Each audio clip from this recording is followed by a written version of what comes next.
urogénitale. Avant, ils donnaient beaucoup d'importance à la tuberculose, au dépend de la bilharziose, mais les réalités épidémiologiques ont fait que, depuis que moi je suis là, j'ai dit non, c'est pas comme ça. Je peux faire une année dans le service sans voir de tuberculose urogénitale, alors que je vois la bilharziose urogénitale tous les jours. Donc, c'est aberrant de ne pas enseigner la bilharziose plus que la tuberculose. Donc, c'est des très très longs cours, mais qui ne sont pas difficiles parce qu'il y a beaucoup de choses à dire. Je vais aller un peu vite, mais ce n'est pas grave, c'est juste pour brosser un peu. Et la bilharziose et la tuberculose, et puis le temps est un peu court pour cette partie. Vous n'avez rien à écrire, tout est dans les trucs, ça va aller, Inch'Allah. On va suivre le plan suivant. La bilharziose urogénitale, c'est une maladie parasitaire. C'est une maladie parasitaire qui affecte les organes urinaires et les organes génitaux externes. C'est pourquoi on dit bilharziose urogénitale.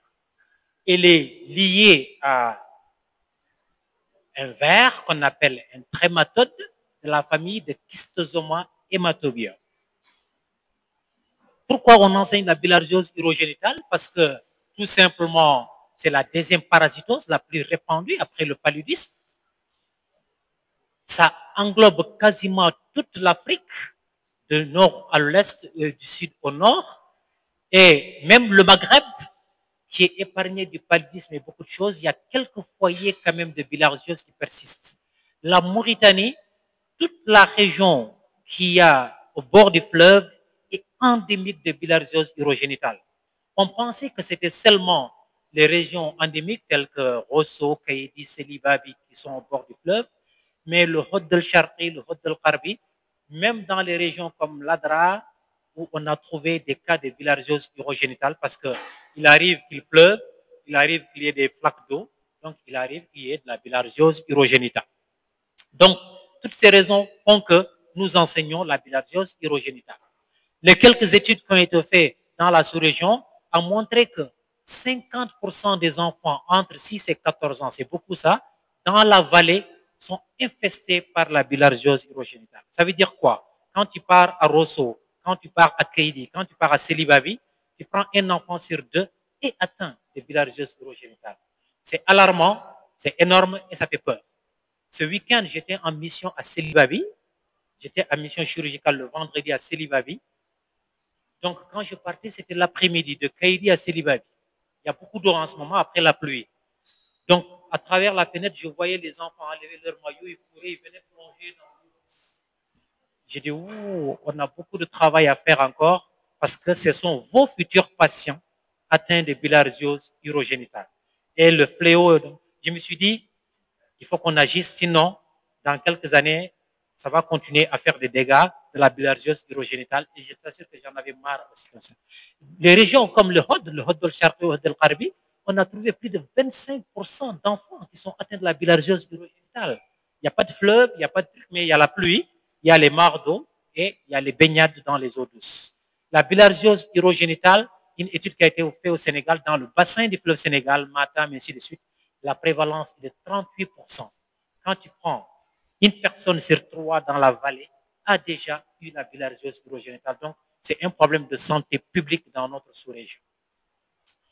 L'intérêt réside toujours dans le pronostic fonctionnel rénal et le pronostic de la reproduction. La bilharziose urogénitale va entraîner comme conséquence l'insuffisance rénale grâce aux dégâts qu'il va occasionner. Donc, il y a beaucoup de malades en Mauritanie qui sont en dialyse. La cause, c'est la bilharziose urogénitale. La bilharziose urogénitale entraîne des troubles de la fertilité en bouchant les canaux éjaculateurs ou les canaux, comme on appelle, les canaux, comment on appelle, le canal déférent, merci beaucoup. Donc, en entraînant des problèmes et en bouchant les trompes chez les femmes. Donc, ça entraîne des problèmes de la fertilité. La complication la plus grave et la plus redoutée et la plus redoutable, c'est le cancer de vessie sur le lit bilharzien. On appelle le cancer épidermoïde de la vessie. En Occident, et les pays où il n'y a pas la bilharziose, ils ne connaissent pas le cancer épidermoïde de la vessie. Ils connaissent le cancer urothélial de la vessie. qui est lié au tabagisme, qui est lié à l'exposition aux hydrocarbures. Mais le cancer de la vessie, qu'on appelle épidermoïde, est secondaire aux lésions bilharziennes. La bilharziose non traitée évolue vers le cancer. Malheureusement, ce cancer, il n'est ni chimiosensible, il n'est ni radiosensible. Si on rate le diagnostic à l'époque où il est opérable, le patient, tu le regardes mourir et tu ne peux rien faire. Donc, c'est un fléau majeur. C'est des patients de 30 ans, 40 ans qui ont contracté la bilharziose qui meurent de cancer de vessie lié à la bilharziose. Donc, vous comprenez que c'est un sujet capital. D'où l'importance des mesures pour lutter contre ça. Il y a des programmes nationaux de lutte contre la bilharziose au Sénégal et en Mauritanie. En Mauritanie, au ministère, il y a un département, un petit bureau de lutte contre les maladies parasitaires, paludisme, bilharziose, mais c'est un bureau obsolète qui ne fait rien, absolument rien sur le terrain. Et même qui vend les médicaments qui sont censés être donnés gratuitement. Donc, il y a beaucoup de choses à faire. Pour aller rapidement dans la pathogénie, je vais aller un peu vite, c'est facile. Donc, l'agent pathogène, c'est le Schistosoma hématobium. C'est un trématode. L'hôte intermédiaire, c'est une mollusque d'eau douce qu'on appelle le bulan. C'est l'hôte intermédiaire. L'homme que nous sommes le hôte définitif. L'environnement, c'est l'eau douce et eau chaude stagnante. On n'attrape pas la bilharziose en le buvant. L'eau. On attrape la bilharziose en rentrant dans l'eau douce, ça rentre à travers la peau, à travers les plis cutanés. C'est important. Donc voilà un schéma explicatif qui montre un peu l'hôte définitif que nous sommes et qui montre les vers adultes qui sont en nous, qu'on remet dans l'eau, et le cycle parasitaire. Vous êtes plus fort que moi en parasitologie. Dans la physiopathologie, je vais tomber ici, hein, attention. Quand je vois ça, je me freine. Il faut plus reculer. Donc, il y a des vers adultes qui peuvent vivre 30 ans dans l'homme et ne pas donner de lésions, et puis un jour, paf, et donner des lésions. Et il y a, quand une fois mort, même une fois mort, ils peuvent donner certaines lésions qu'on appelle les endophlébites. Les principales complications sont causées par les œufs de bilharzie qui sont responsables des lésions cicatrisantes qui entraînent les conséquences fonctionnelles et comment on appelle, et urodynamiques au niveau de l'appareil urinaire. Les lésions peuvent être d'allure mécanique, le saignement, l'hématurie, les vaisseaux qui s'ouvrent. Elles peuvent être d'allure toxique, ulcération, atrophie, ou en réaction immunitaire. Elles peuvent être d'allure cellulaire, c'est les granulations, les granulomes, ou la cancérisation à un stade ultime. Toujours dans la physiopathologie, ces lésions vont cicatriser et entraînant des rétrécissements et des scléroses. Les rétrécissements dans les canaux et les scléroses qui vont entraîner le difficile écoulement des urines et le difficile écoulement du sperme. Au niveau du col vésical, au niveau de la vessie elle-même, au niveau de l'urètre, au niveau de l'urtère, tout simplement. Les œufs morts entraînent des calcifications qui sont le granulome bilharzien. En anatomopathologie, sur le plan macroscopique, l'œuf de la bilharzie, on dit que c'est un œuf à éperon. À éperon, c'est un œuf qui a un petit bec comme ça, on verra le schéma tout à l'heure. On peut avoir des lésions granuleuses, des granulomes, c'est des lésions histologiques primaires, donc qui sont liées à une réaction inflammatoire intense. On trouve beaucoup d'éosinophilie et d'histiocytes. Il y a des régions qui peuvent être scléreuses, ou bien enfin des lésions purement carcinologiques, donc sur le plan anatomopathologique. Ce petit truc, c'est un peu intéressant. Sur le plan macroscopique, quelles sont les lésions qu'on peut voir citées? Le granulome, la sclérose, les carcinomes épidermoïdes. Maintenant, c'est mode QCM. Tac, tac, tac. Okay? La dernière fois, en tout cas, mon épreuve d'urologie de l'année dernière, je pense qu'il y avait 14 ou 15 personnes qui n'avaient pas la moyenne. Moi, mon épreuve à moi. Tous les autres ont validé. Non, QCM et puis des petits crocs. Parce que moi, comme je suis gentil, tous les étudiants viennent et ils trouvent tous, je ne pose pas de questions qui n'est pas dans le cours. Mais QCM, moi, tout le monde, on était dans la salle de staff, tout le monde dit, les étudiants, ils sont nuls, ils n'ont pas la moyenne. Moi, je dis, non, moi, mes étudiants sont très forts, ils ont tous la moyenne. Donc, je suis le meilleur enseignant, parce que mes étudiants sont okay. Donc, oui. Hein? J'ai mis microscopique. À la c'est microscopique, ouais. C'est microscopique. L'examen anatomopathologique. Oui, c'est microscopique. Alors, diagnostic positif. Il y a les circonstances de découverte. Quand est-ce qu'on découvre une bilharziose urogénitale? La première chose, c'est l'hématurie. J'ai arrêté d'aller en caravane médicale parce que la dernière fois que je suis allé dans une caravane médicale, c'était en 2015 ou 2016 à Djewol, au Gorgol. Donc, devant mon bureau, il y avait une file comme les boutiques Aziz là. Tous les enfants du village, j'urine du sang, j'urine du sang, j'urine du sang. Donc, pendant 3 jours de caravane, je suis là seulement à donner des bultricides et je suis déprimé. Donc, depuis lors, j'ai arrêté d'aller dans les caravanes médicales parce que ça me fait tellement de mal de voir tous ces jeunes. Il n'y a pas de solution que de faire semblant. Parce que je vais lui donner la bultricide. Demain, il va aller plonger dans le marigot. Donc, à quoi ça sert? Hématurie terminale. Il y en a plein dans vos maisons. Il y en a plein à côté de chez vous. Il y en a plein dans vos villages. Ne passez pas à côté. Apprenez à donner des bultricides, à conseiller, à conseiller, à conseiller. Si vous sauvez un, ça sera très bien. Les troubles urinaires, bien sûr, ça peut être la dysurie, la pollacurie, les douleurs liées aux obstructions urinaires. Toujours dans les circonstances de découverte, ça peut être par des manifestations de l'atteinte urétérale, de l'atteinte rénale, donc toute la voie urinaire, de douleurs ascendantes qui sont causées par le reflux vésico-rénal. Ce n'est pas la colique néphrétique, mais c'est douleur du reflux vésico-rénal parce que les sténoses sont là. La colique néphrétique, elle peut exister, on peut trouver un grand rein. Les manifestations de l'atteinte urétrale, la dysurie, effectivement, qu'on peut trouver.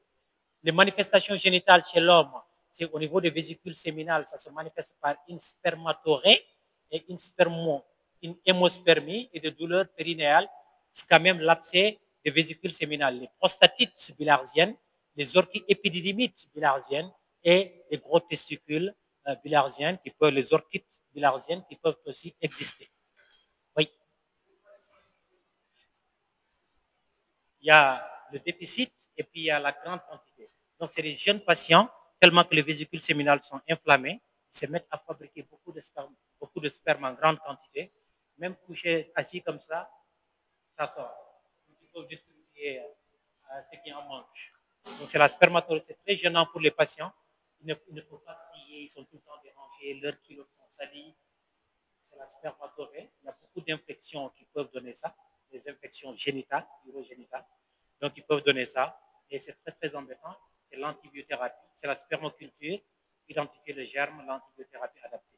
Si on ne trouve pas des germes banals, il faut penser à la bilharziose urogénitale, à la tuberculose urogénitale, ainsi de suite, et donner des traitements spécifiques. Alors, diagnostic positif, toujours les manifestations, donc on peut le découvrir au stade de complication, c'est notre spécialité. En Mauritanie, ils viennent que lorsque quand tout est. Donc, je blague souvent avec mes amis Paul de Fumugleita, de Machin, de Francosa. Donc, dès qu'un de leurs parents infirmiers dit que j'ai un malade pour toi, je fais.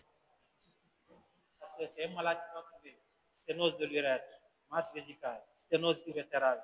Tu ne peux rien faire. Tout est bouché à cause de la bilharziose urogénitale parce qu'ils consultent très, très, très tardivement. Malheureusement.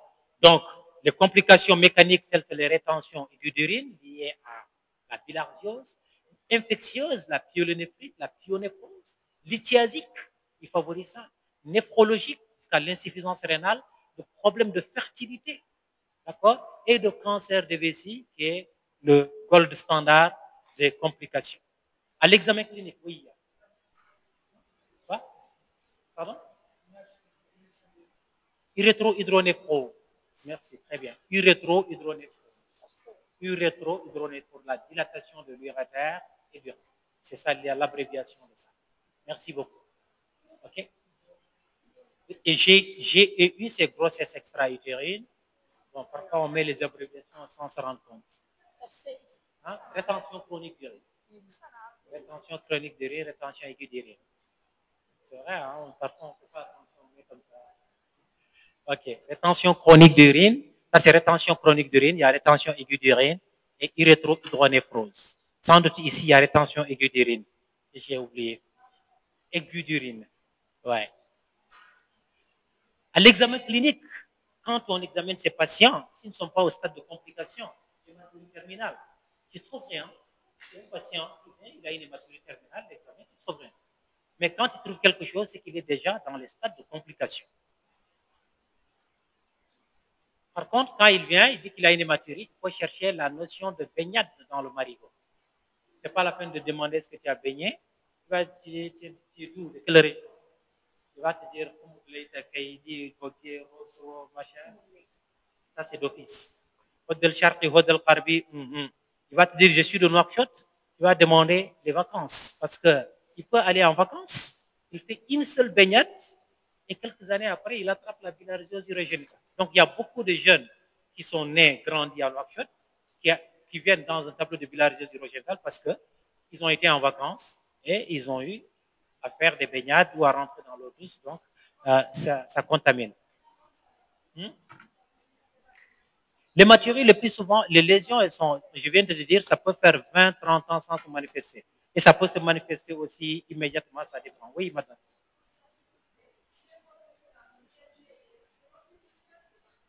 J'ai eu ces grossesses extra-utérines.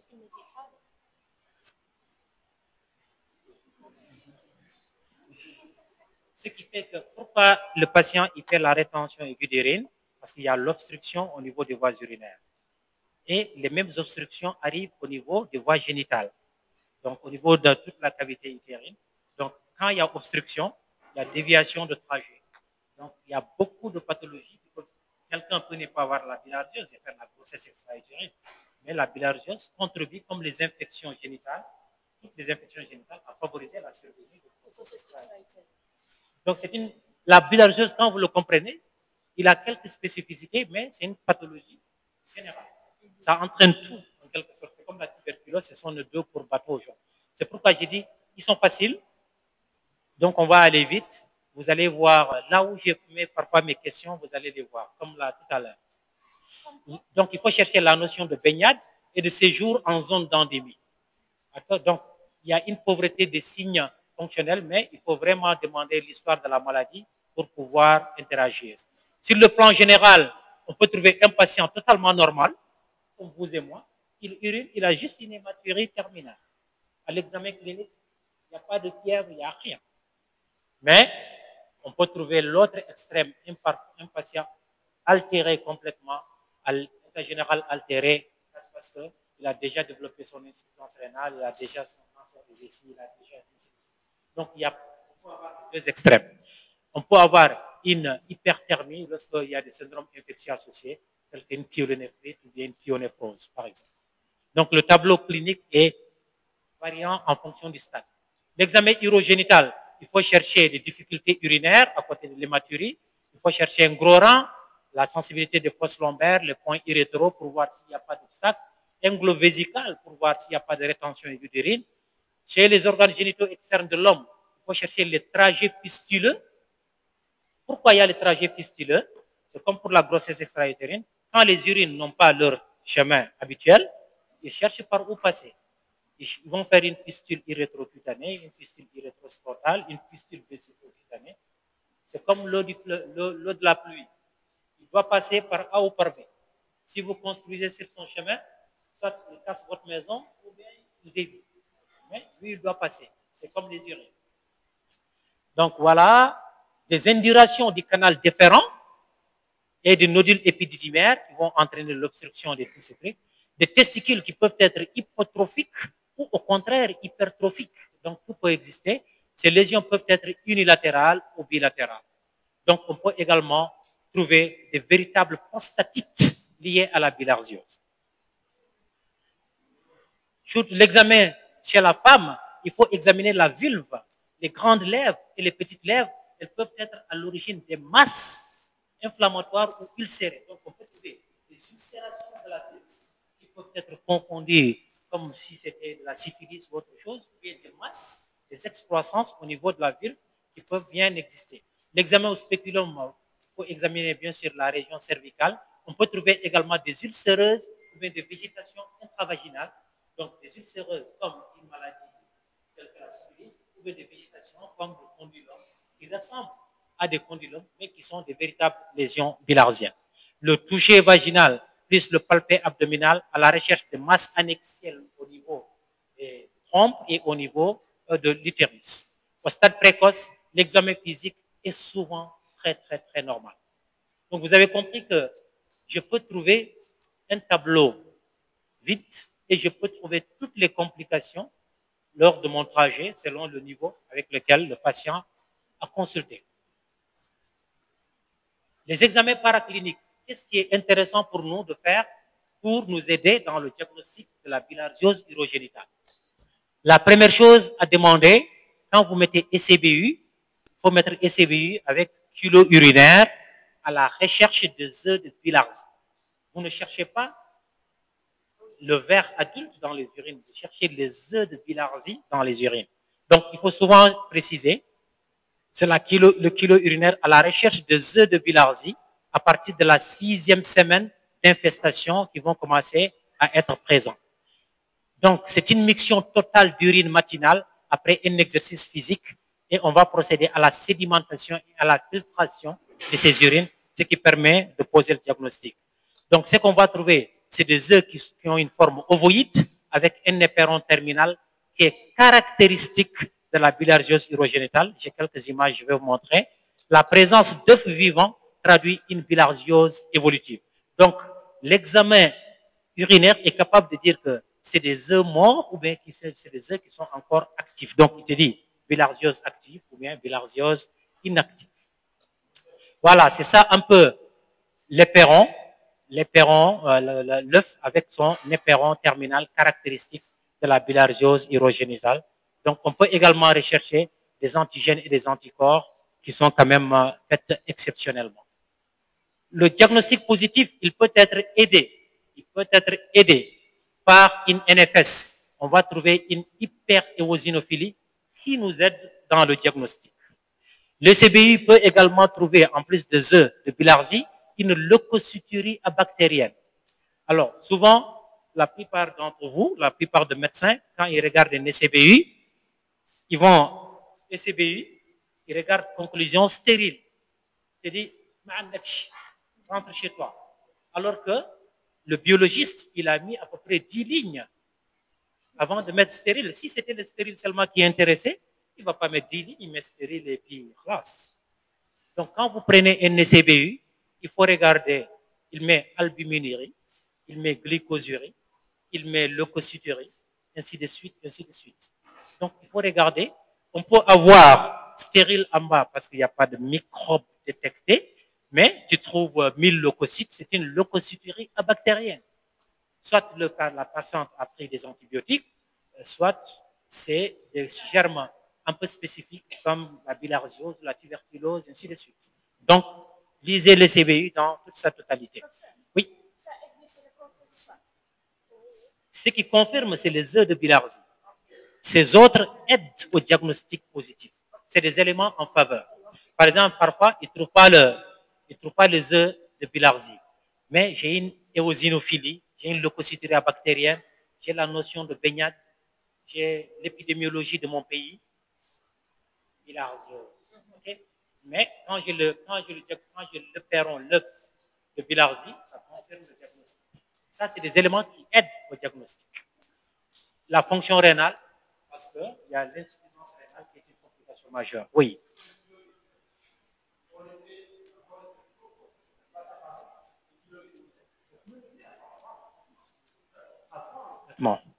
Oui, quand tu fais le traitement, il faut poser le diagnostic d'abord. On est dans la pose du diagnostic.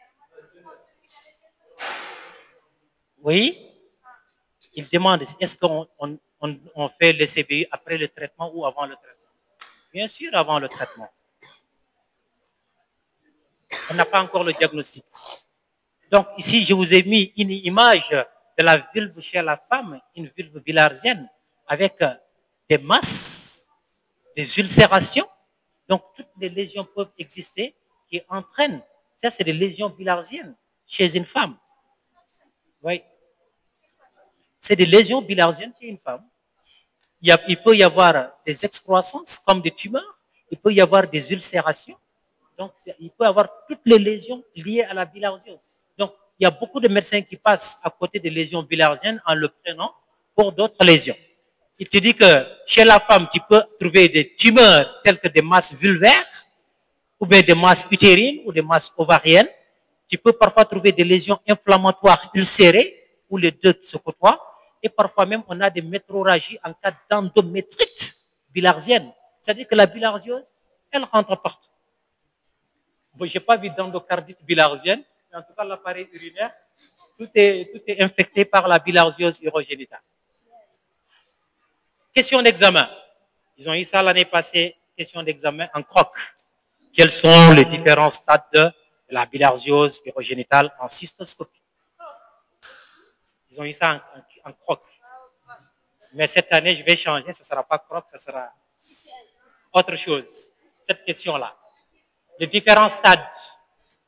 Quand on fait l'examen positif, je viens de vous parler de l'examen urinaire en biologie, les autres examens qui peuvent aider, la numération, les CBU, ainsi de suite, qui peuvent aider.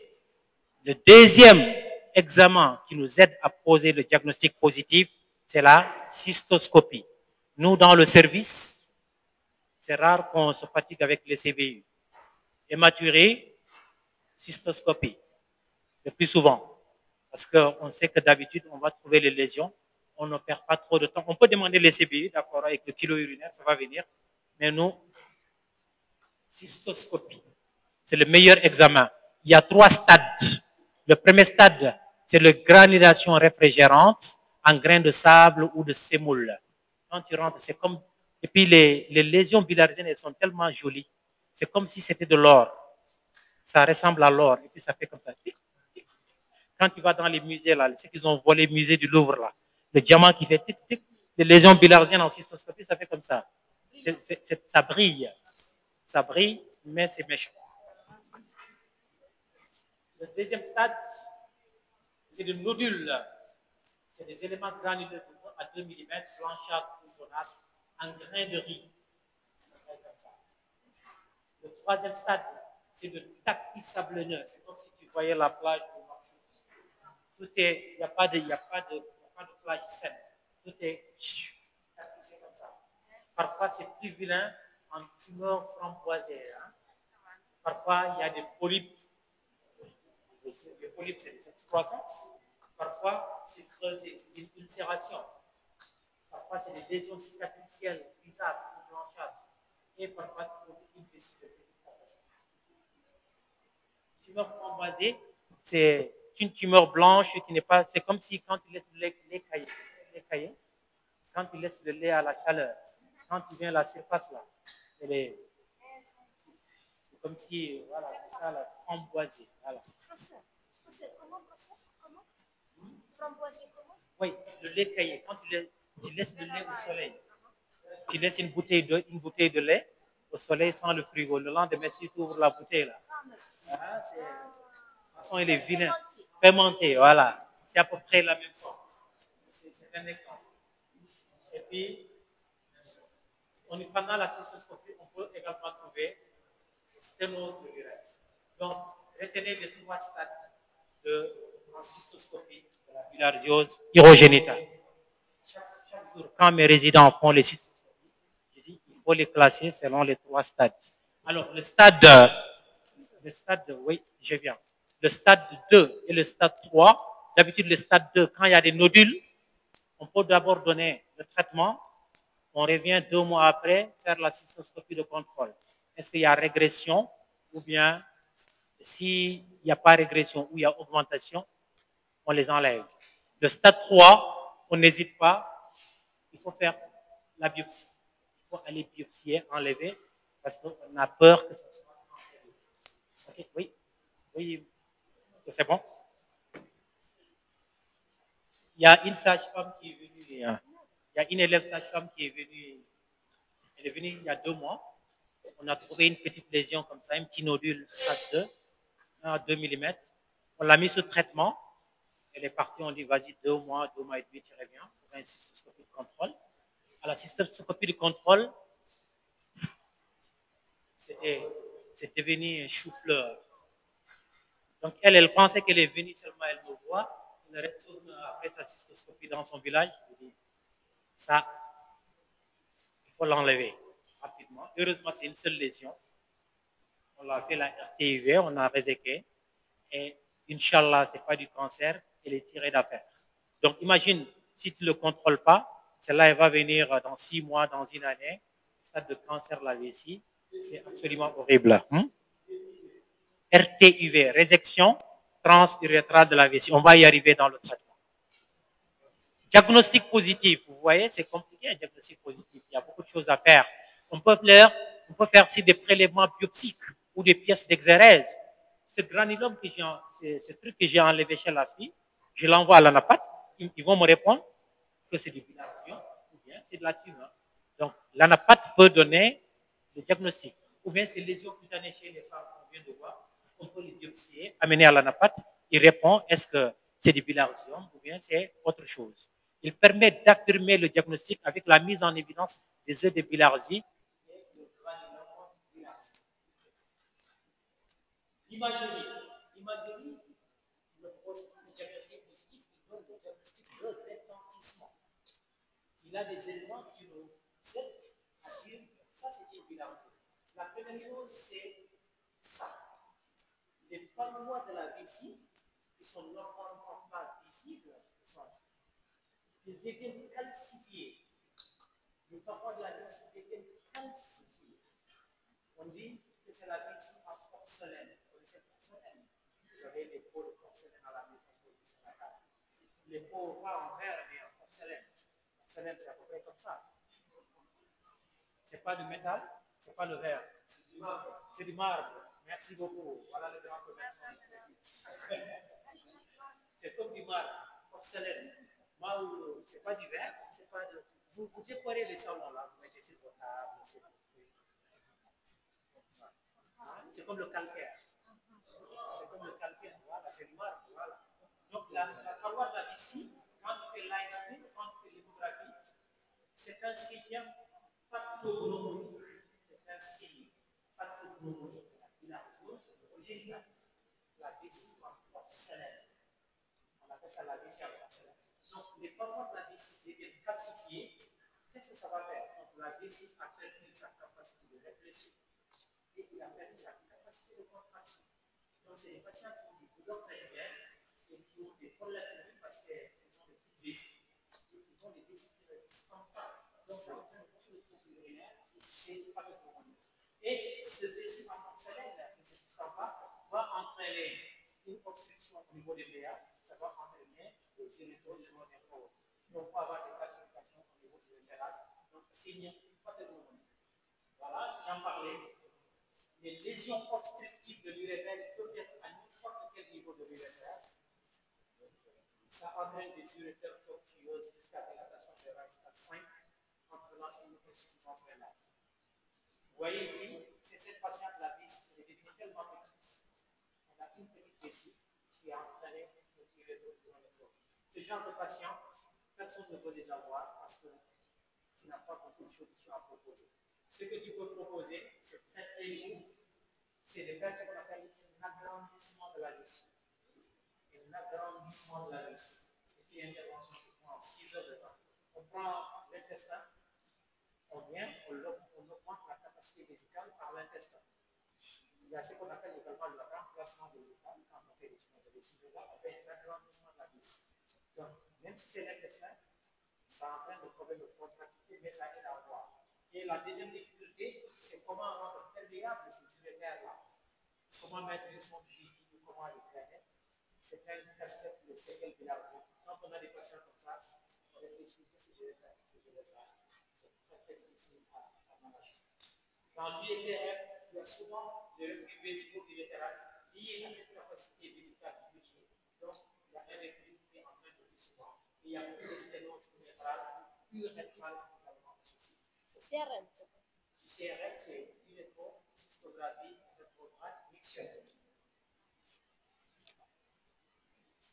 À l'échographie également permet de voir des lésions. peut voir un épaississement de la paroi vésicale, ou bien une irrégularité de la vessie, ou bien une masse vésicale, une potente masse vésicale.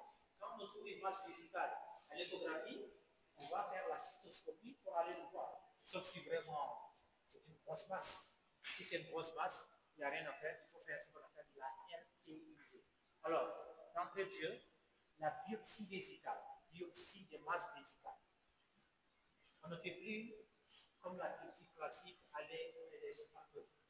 À chaque fois qu'il y a une masse vésicale, on essaie d'enlever toute la masse vésicale par la résection endoscopique.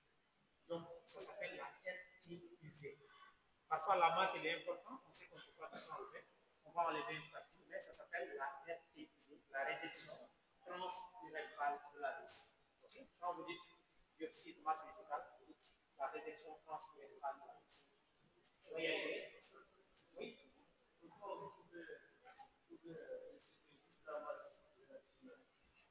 Ok, on va y aider maintenant. On va avancer. Je suis fait pour ce compte là. J'ai 64 diapos. Donc, j'ai fait. La dernière fois, quand j'ai fait le cours, la tuberculose, là, je pense qu'on l'a fait en 2 minutes. Donc, c'est pourquoi je dis cette fois-ci, je vais accélérer. Comme ça, quand j'arrive à la fin, je vais ouais. Formation, donc, je n'ai pas pu poser des questions sur la tuberculose parce que c'était trop rapide. Cette fois-ci, j'ai envie de tuberculoser. On peut avoir des formations polypoïdes, c'est-à-dire des polypes, des surélévations. On peut avoir des calcifications vésicales, on vient de le voir. RPM. Qui peut me dire c'est quoi RPM? Vas-y.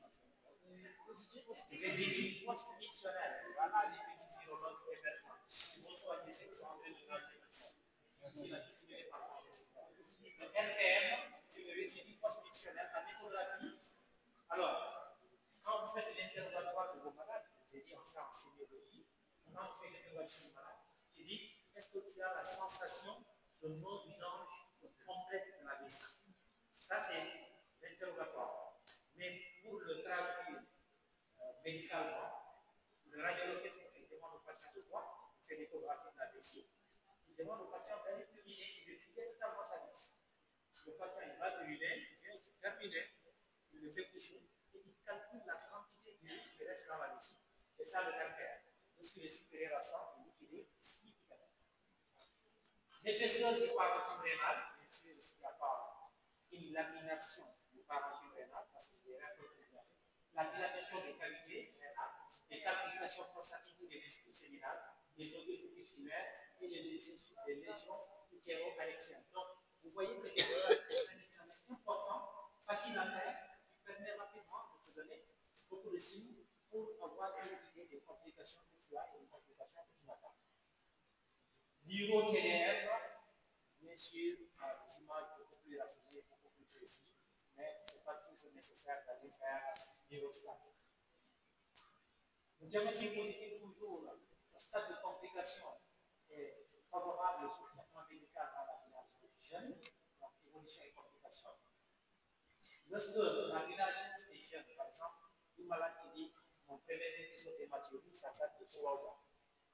Est mieux facile à traiter que celui qui dit j'avais vu ça en 1900 avant ma naissance, ça s'est calmé, j'ai vu ça en 1900 quand j'étais petit, et maintenant il vient que je suis vieux et il continue de faire les machines. Ça, c'est difficile à traiter. Mais celui qui dit non, non, la première fois c'était avant-hier, c'était il y a 3 mois, il y a des lésions jeunes qui ne sont pas encore fibrosées, on a de grandes chances d'avoir un truc actif avec le traitement médical. Il n'y a pas encore de complications. Mais lorsque les lésions sont anciennes, elles sont irréversibles par le médicament. Lorsque vous recevez un patient qui a une sténose lobulaire liée à la mélangeuse, le traitement médical ne va pas lever la sténose lobulaire. Lorsque vous avez une patiente qui a une sténose bilatérale avec érythrodépose, le traitement médical, on va voir, ne va pas régler le problème. C'est pourquoi nous, les urologues, nous enseignons la mélangeuse urogénitale. Parce que si le monsieur, si mon ami Dr Sofiane vous enseigne la mélangeuse urogénitale, quand il a fini de ses kilos urinaires, il a donné les 4 comprimés du vote, il ne peut plus rien faire. Nous, les urologues, commençons ça parce qu'on prend en charge les séquelles des lésions bilharziques qui sont les plus graves. C'est pourquoi la bilharziose, on ne la passe doucement et ce n'est pas un cadeau. L'évolution peut se faire vers des complications les plus délicates par le tout à l'heure. Quelques complications citées comme ça, au niveau du rein, au niveau des fosses, pyélonéphrite aiguë, pyonéphrose, c'est la destruction du parenchyme rénal d'origine infectieuse. Il peut faire de l'hygiène liée à et le stade critique, c'est l'insuffisance rénale. Sur l'urètre et sur les urétères, ce sont des rétrécissements scléreux, des fistures urétérocutanées et des complications mécaniques infectieuses. Sur la vessie, il y a beaucoup de lithiase. Souvent, on a une vessie de petite capacité à une sclérose du col vésical. La sclérose du col vésical, ça peut être une maladie congénitale, mais on a une sclérose qui a la calcification. Vous savez que le col vésical, en temps normal, il est fermé.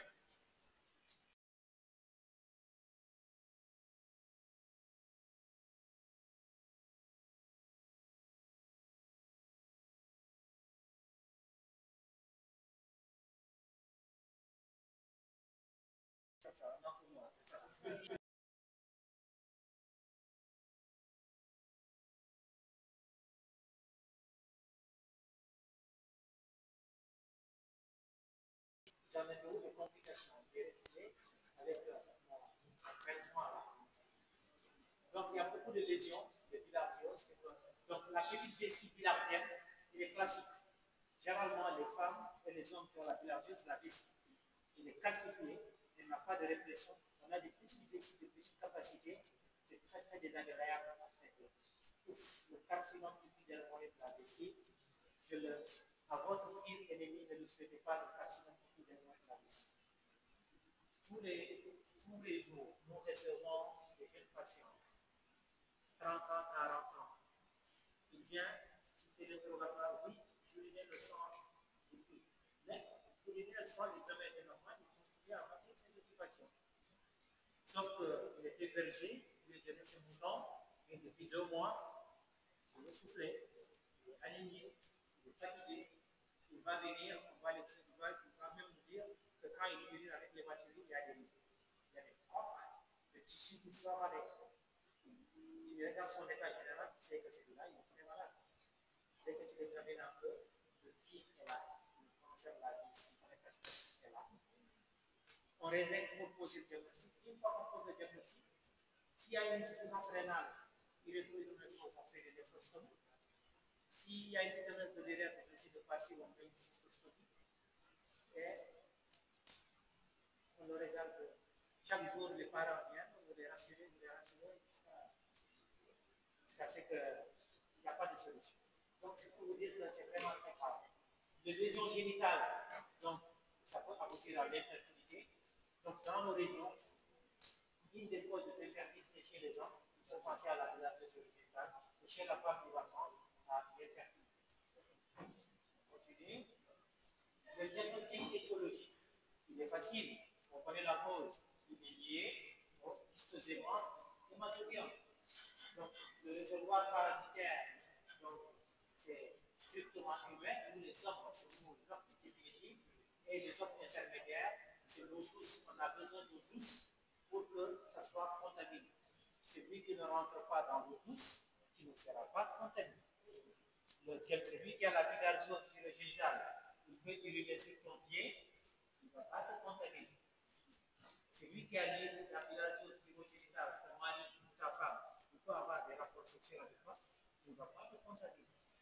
Tu ne seras contaminé que par le bonus d'eau douce. Parce que c'est lui qui prend notre intermédiaire. Donc ça, c'est des questions importantes. Mon mari a la bilharziose, la femme, quand il termine la consultation, je laisse le mari sortir, je reviens vite. Non. Il n'y a pas de.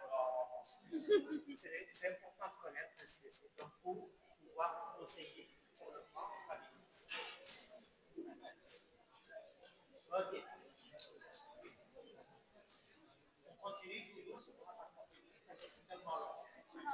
Le sujet réceptif, cette phrase elle est importante.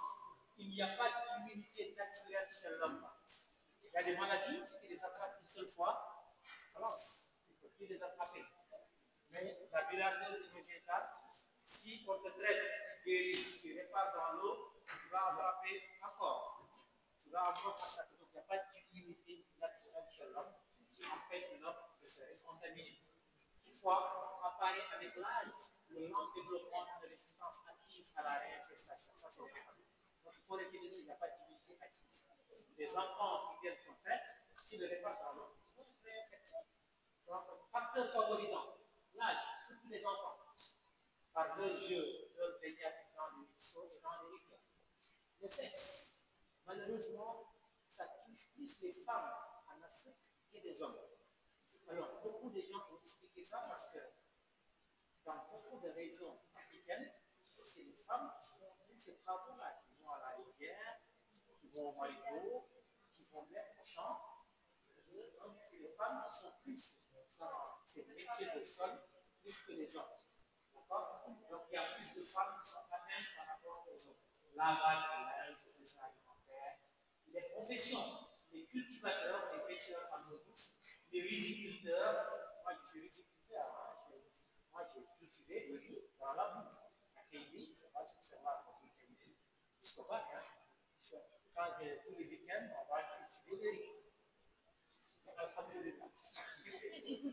Mais en fait, l'avantage de la riziculture dans beaucoup de régions, c'est que c'est une riziculture irriguée. L'eau n'est pas stagnante. L'eau, elle est mouvante. Donc, vous l'avez dit, l'eau, il y a deux choses à mort, c'est ça qui a sauvé beaucoup de gens là-bas. Et en principe, c'est ça. La religion, l'année dernière, je voulais enlever ça, j'ai mis ça dans le livre, je voulais enlever ça, mais j'ai dit bon, je le laisse quand même. Ils ont dit que l'obligation religieuse des ablutions dans certains pays où il n'y a pas d'eau courante.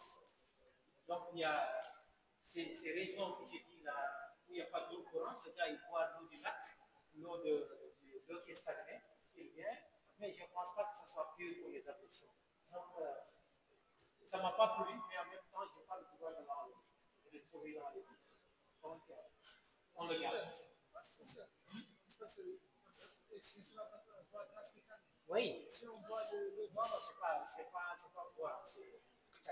C'est exclusivement si tu as la peau dans l'estomac. Donc, exclusivement pour boire titane. Bon, c'est ce que j'ai appris. La vertu.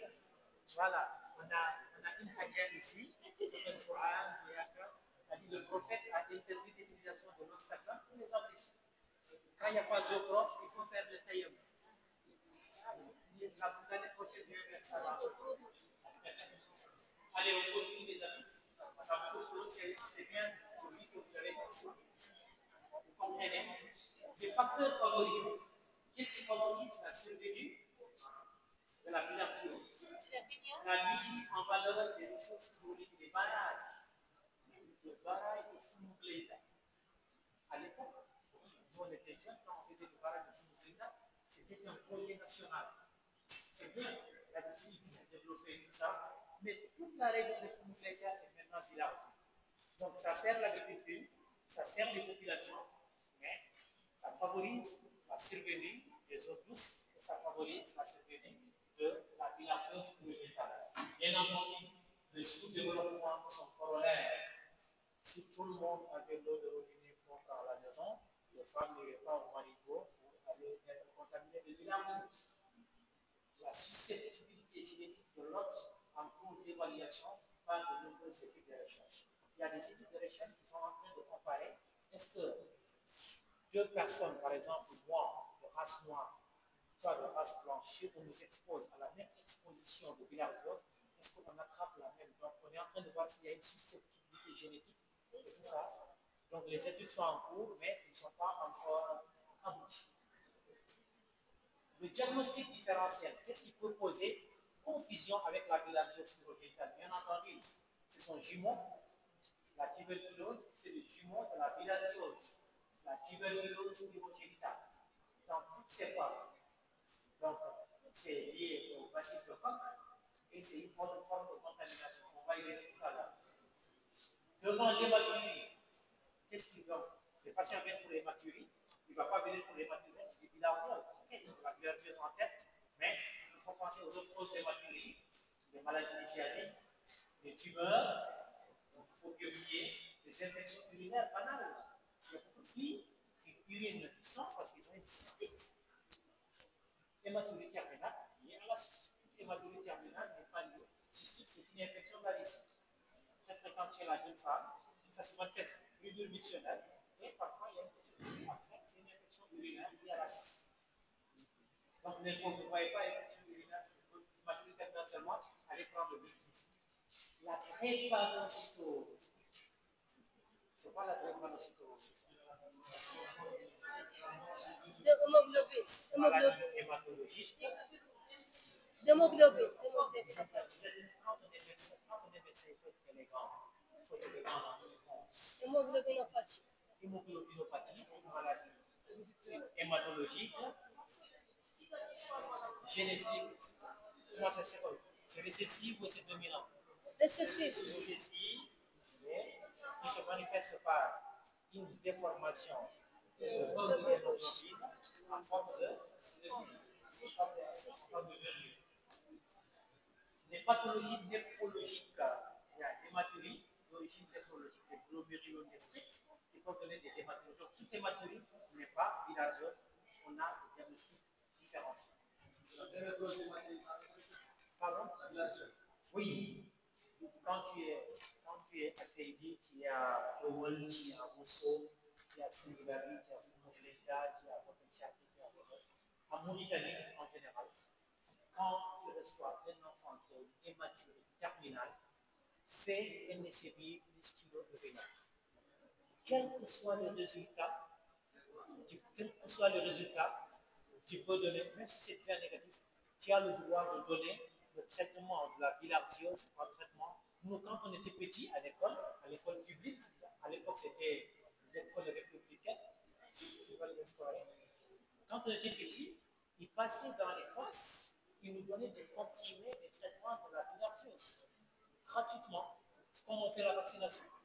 À l'époque, il y avait des campagnes dans les régions endémiques. On vient, on désinfecte les marigots, on passe dans les écoles, on te regarde comme ça, toi tu vas prendre une comprimée de comprimés, et vous les buvez dans la classe pour prévenir, mais malheureusement ça a disparu et ça doit répondre parce qu'on en a besoin. Diagnostic différentiel, toutes les cystopathies, donc toutes les maladies vésicales peuvent traiter à confusion, les prostatites, les urétrites, les épidémies chroniques, d'autres causes peuvent prêter attention avec la bilharziose. Et bien entendu, on peut avoir les masses rénales, tumeurs rénales, les néphroblastomes. À chaque fois qu'on a un glorant, il peut prêter confusion avec la bilharziose urogénitale. Donc, la liste est vaste. Le diagnostic topographique est très très long, je vais aller trop vite parce qu'on a déjà vu. Donc, vous avez compris? Est-ce qu'on peut diminuer le... Est-ce qu'on peut diminuer ça? Vous comprenez que la lésion bilharzienne, vous avez compris qu'il peut attraper tout l'appareil urogénital du rein jusqu'à le meilleur état. Tout. Le rein, ça se manifeste par des lésions spécifiques, exceptionnelles, mais surtout par une hydronéphrose liée aux obstructions en bas. Il faut avoir des médias qui vont aller jusqu'à la destruction du parenchyme rénal. Donc c'est facile de deviner. On peut avoir des lésions urétérales, surtout des lésions à type de rétrécissement, de polypes, des urétrites kystiques, des reflux vésico-urétérales. D'accord? Donc ça se manifeste par des douleurs qui peuvent être de type polynéphrétique ou de type ascendante. Donc on peut avoir un gros rein qui est associé. Le diagnostic est essentiellement assuré par l'endoscopie ou bien par l'imagerie. Les lésions vésicales, je viens de vous dire, le plus classique, c'est la vessie en porcelaine. On peut avoir du tumeur framboisier, des polypes, des papillomes, des dégénérescences cystiques, des lithiases vésicales, de l'ulcération bilharzienne, de l'obstruction du col, et va même jusqu'au cancer du col. Voilà quelques illustrations d'images. Ici à droite, on a un aspect polypoïde, donc en chou-fleur, un aspect polypoïde. au niveau de la V6, donc ça c'est en cystoscopie, c'est un stade 3. Et puis là, c'est une patiente qui est guérie. C'est cicatriciel. C'est des ulcères stellaires élargis avec des granules réfrigérantes. Donc, des granules, vous voyez, ça brille comme l'or, mais le centre est en train de guérir parce qu'il y a le traitement qui est en oui. L'indication de la cystoscopie. L'indication de la cystoscopie, quand tu es devant une hématologie, c'est une indication de la cystoscopie. Toute une hématologie, c'est une indication de la cystoscopie. Mais ça ne veut pas dire qu'on fait la cystoscopie devant toutes les hématuries. Quand tu fais une hématurie, il faut les tenir comme ça. Une hématurie est une indication de la cystoscopie jusqu'à peu de contraire. La meilleure façon d'explorer une hématurie, c'est la cystoscopie. Quand on ne peut pas dire que toutes les hématuries du monde, on va faire la cystoscopie, c'est pourquoi on a la géologie, on a la clinique, on a l'examen clinique, on a l'interrogatoire et on a le contexte. Je reçois un enfant, premier épisode de maturie, je fais une échographie, un examen clinique, il n'y a rien, il n'y a pas de polype, il n'y a rien. Je donne un traitement médical. Ah. Il revient pour la deuxième fois, je ne réfléchis pas, je fais la cystoscopie. Il faut aller chercher s'il n'y a pas de lésion. La cystoscopie, c'est un examen extraordinaire. Ce n'est pas fait seulement pour les maturités. Toutes ces femmes qui ont des cystes récidivantes, il faut faire la cystoscopie. Souvent, il y a des carcinomes d'insuline, où il y a des lésions inflammatoires d'insuline qui peuvent expliquer ça. Donc, la cystoscopie, c'est devenu.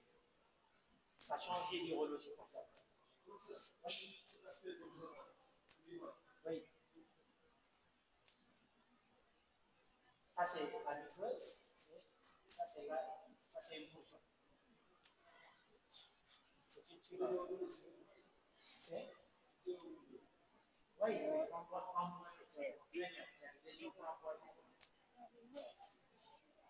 Les lésions, je ne sais pas que tu vas venir, tu vas faire la cystoscopie, tu vas te faire seulement ce type de lésion. Tu trouves un polymorphisme de lésions parfois, en fonction de. Donc, au niveau du rétral, bien sûr, il y a les sténoses, tout ce qui est canal, ça peut être rétréci. D'accord? Donc, ça ne se manifeste pas la dysurie, et ainsi de suite.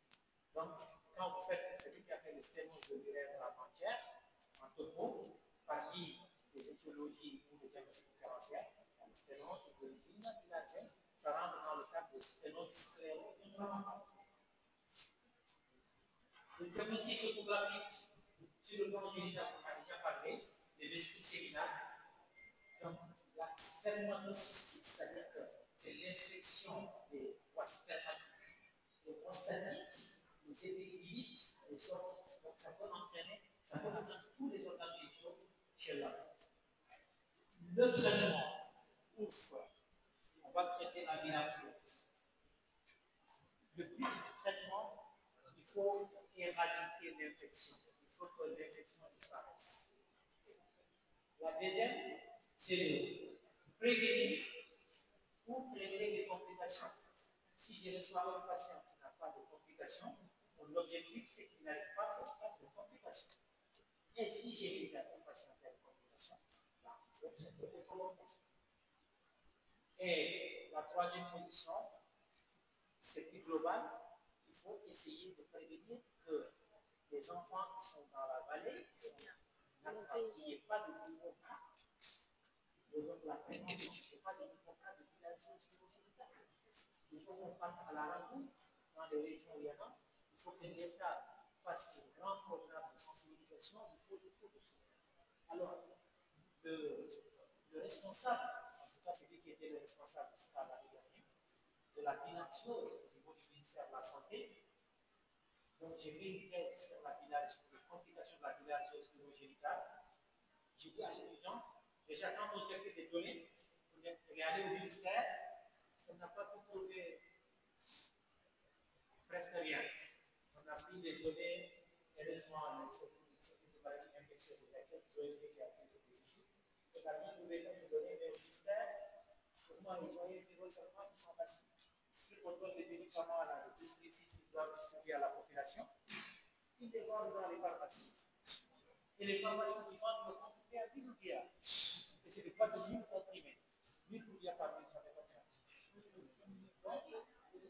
les comprimés qu'on venait de distribuer, ni les ventes. Donc, c'était pas. Quand on l'a invité à la thèse, au début, là, il ne voulait pas venir. Il dit non, parce que moi, je voulais qu'il vienne parce que j'ai beaucoup critiqué le département avant la thèse. Il n'est pas venu, il n'est pas venu. Jusqu'au moment où les étudiants étaient en train de lire le serment d'Hippocrate, il est rentré dans la salle. Je dis celui-là, il est crié à la porte ou bien. Au moment où l'étudiant fait merci beaucoup, lui, il rentre dans la salle. Voilà. Je ne vais pas venir à la thèse, je ne vais pas manger le gâteau, je ne sais pas. Il ne doit rien à changer. Donc ici, il faut comprendre la prévention. La prévention, on va venir dans donc, but, les moyens, qu'est-ce qu'on a pour faire la prévention? C'est important. Je vous ai dit quelques apports de prévention qui se font à peu près dans la sous-région. Il y a ce qu'on appelle la prophylaxie. C'est ce qu'on faisait avant quand j'ai dit. Donc, c'est lutter contre le parasite. C'est l'éducation sanitaire, nous formons ici le mode de contamination, les points d'eau, l'hygiène générale individuelle, la construction de l'entretien de l'activité de construction pour que les gens ne partent pas dans les eaux, aller pisser. Parce que l'homme que nous sommes, qui est l'homme définitif, pourquoi la contamination? Parce que les enfants, quand ils vont nager dans l'eau, ils urinent dans l'eau. Ils urinent dans l'eau, ils émettent les vers adultes. Parce que le ver adulte, il est dans l'eau. Quand l'enfant nage dans l'eau, il met les vers adultes dans l'eau. Qu'ils vont faire des larves encore et qui vont contaminer d'autres personnes. Aussi, quand tous ces enfants-là, on les met, comment on appelle, on les met, on leur fait des douches, ils ne vont pas pisser dans l'eau. Tout le monde pisse même dans la piscine, les enfants ils pissent là. Donc il faut tout le temps réguler la douche à la piscine. Les voyageurs, les enfants qui vont en vacances, quand vous amenez vos petits cousins en vacances, il ne faut pas les laisser rentrer. Ah, je vais nager un coup. Non, non, non, non, il ne faut pas nager un coup, sinon c'est délargé comme ça. Et puis, il y a un vaccin en cours d'évaluation. Comme dans toutes les maladies infectieuses, il n'y a pas de financement, donc c'est difficile que ça aboutisse. La lutte contre le mollusque lui-même, donc dans l'eau douce, c'est l'épandage dans les étendues d'eau. Donc c'est comme lutter contre les moustiques. Donc il faut aller dans ces eaux douces-là, il faut les nettoyer pour qu'il n'y ait pas de mollusques qui entraînent. La lutte biologique entretient des canaux d'irrigation, de construction et de conduite d'eau en terre. C'est-à-dire qu'il ne faut pas laisser l'eau à la surface stagnante, il faut que ce soit une eau qui circule et qui ne permet pas d'entretenir. Et puis l'élevage des prédateurs de mollusques, des canards, ça c'est le diapo que j'ai pris dans des moyens médicaux maintenant. Comment on traite la bilharziose urogénitale? La molécule, il ne faut pas l'oublier les années, la molécule qu'on utilise, ça s'appelle le transitaire. Le nom commercial, c'est la pétricite. Alors, la posologie, c'est 40 mg kg, le plus souvent utilisé en prise unique. Ça, c'est dans les livres. Mais nous, dans notre expérience, la prise unique, ça ne sert à rien. C'est trop faible. Alors, en matière d'épilation, le pays qui est le plus développé dans toute la prise en charge de la bilharziose urogénitale, imaginez c'est quel pays? C'est l'Égypte. Parce que l'Égypte, quand il y a eu le Nil, le fleuve Nil, donc tous les riverains du Nil, bilharziose urogénitale. Le Nil apporte beaucoup d'argent à l'Égypte, mais c'est de l'eau. Donc tous les riverains du Nil, bilharziose urogénitale. Donc quand on veut se former à la chirurgie de la bilharziose urogénitale, on va en Égypte. Donc ils ont beaucoup de bilharziose urogénitale. Ils avaient beaucoup de bilharziose urogénitale. Et ils ont fait des protocoles que nous, on applique ici, puisque les protocoles européens ne voient pas beaucoup de bilharziose. La deuxième molécule qu'on utilisait avant, maintenant qu'on l'utilise plus, ils ont arrêté, c'est le pilarcide. Beaucoup d'allergies. Avant, les gens l'utilisaient, mais beaucoup d'allergies. Actuellement, il n'existe pas sur le marché, mais on est obligé de le dire. Et il y a certains antibiotiques qui sont connus, qui quand même aident à la prise en charge de la bilharziose urogénitale, tels que les autres, les tylones et les bêta-lactamines, qui sont souvent un peu efficaces, mais pas totalement. Et puis, il y a le Lipraz,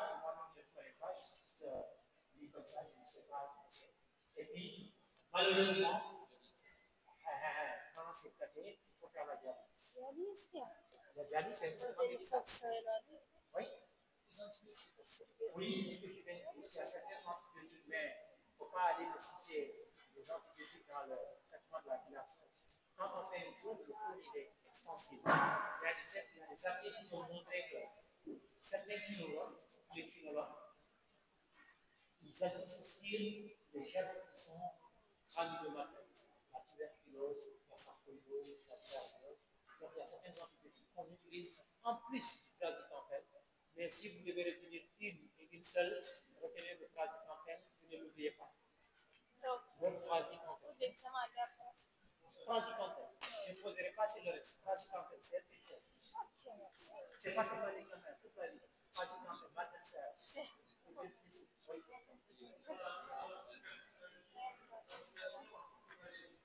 Oui. Non, il y a des études qui essaient de prévenir les enfants qui sont endémiques contre la bilharziose. Ils sont allergiques contre le Covid. Il y a un vaccin parce que ça a atteint les riches. Ils ont rapidement trouvé. Donc il y a des équipes qui viennent sur le terrain, qui cherchent à trouver un moyen parce qu'il y a une unité, qui cherchent à trouver un vaccin contre la bilharziose. Donc ils ont fait quelques dans le bassin du Sénégal et dans d'autres pays de l'Afrique de l'Ouest pour faire un jour. Mais les effets ont évalué jusqu'à 15 ans et ne peuvent pas dire que ce vaccin est efficacement parce qu'ils n'ont pas eu de résultats significatifs. C'est des questions. Peut-être que l'un d'eux va trouver la solution.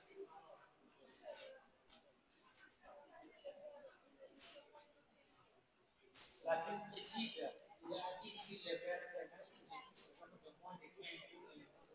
Alors, ce qu'il faut retenir ici, par rapport à la question de votre camarade, à chaque fois qu'on reçoit un patient qui a même des complications de la bilharziose. La bilharziose, c'est comme des varicelles. Il y en a qui sont déjà plus utilisés et il y en a qui sont nouveaux. Donc, il y a des lésions d'âge différents. Ce n'est pas parce qu'il y a des complications qu'il n'y a pas encore de germes de la bilharziose en train de fabriquer d'autres lésions. Donc, il y a toujours des. Donc, je calcule, il y a des trucs actifs, je vais les traiter par le traitement médical. Mais les complications, je vais faire le traitement des complications. Okay. Des méthodes chirurgicales, c'est pourquoi des traitements médicaux. C'est fini. L'infectiologue, il s'arrête ici. L'infectiologue, le traitement médical, c'est fini son boulot. Alors que moi, neurologue, j'ai un traitement médical et je continue à réparer les complications. Les méthodes chirurgicales, qu'est-ce qu'on a? La néphrostomie. C'est quoi la néphrostomie? C'est le drainage du rein par la voie percutaneuse. Bien, on met comme ça. C'est le dernier geste que je fais aujourd'hui avant de sortir de service. La néphrectomie, c'est quoi? C'est enlever le rein. Lorsqu'il est gâté, le parenchyme est détruit, il ne sert à rien, il faut l'enlever. La pyélonéphrodichotomie, c'est lorsqu'il y a un calcul au niveau du pyélon ou au niveau des reins, on le fait par chirurgie pour enlever le calcul. La LEC, c'est la lithotricée extracorporelle pour casser les calculs. La NLPC, c'est la néphrolithotomie percutanée, on le fait dans le service. On rentre par la voie percutanée pour casser le calcul à l'intérieur. Et enfin, la transplantation rénale, lorsque le malade a une insuffisance rénale, il faut penser à la transplantation rénale. Le temps lui donne la montée de son GG pour des obstacles, des urétérectomies. Lorsqu'il y a des parties sténosées, on coupe, on fait l'anastomose terminale. Le reflux vésicaux, les réimplantations urétrovésicales, les vésicoïdes. Ce n'est pas important, ça, c'est pour citer les points de vue. Alors, je vais venir ici ce qu'on appelle la vésite souïque. La vésite souïque, c'est lorsqu'il y a le.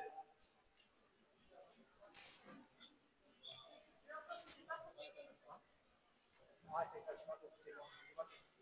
La vésite souïque, rapidement, hein, parce que j'en ai parlé. Il y a un peu de bruit, c'est un peu embêtant.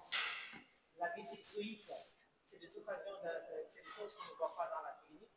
Donc, il y a le muscle psoas qui est là, postérieur. Parfois,